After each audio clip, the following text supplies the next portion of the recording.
Տեսախցիկների բարև ձեզ։ Տիկին Արզումանյան, վերջին տարիներին դուք ձեր մտահոգությունները ահազանգերը հնչեցնում եք։ Ինչ անել, որ ձեր հանրային մտահոգությունները դառնան գործընթաց եւ օրինակ տան արդյունքներ։ Ես այո միշտ անկեղծ եմ եղել եւ միշտ ընդդիմադիր եմ եղել, միշտ ըմբոստ եմ եղել։ Ես ուղղակի այսօր չգիտեմ անկեղծ ասած այս վերջի տարիները այնքան շատ է տառապանքը, կորուստները, ցավը եղել, որ հիմա այսօր ես մի քիչ հույս ունեմ, որ փրկվելու ենք, ինչ ասեմ։ Եվ իմ խնդրանքը պարզապես իմ ընկերներին, ծանոթներին, բարեկամներին, այն ամբողջ այն հասարակությանը, որ ինձ գիտի, հավատան, որ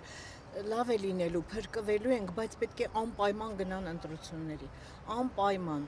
որովհետև սա ճակատագրական պահ է, իրոք ճակատագրական, սրանց սուտ խոսքեր չեն, բնավել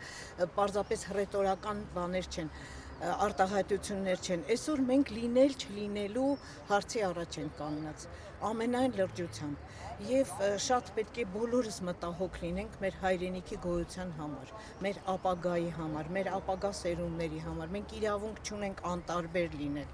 որովհետև ապրում ենք, ապրելու ենք այս հողի վրա և հավատանք, որ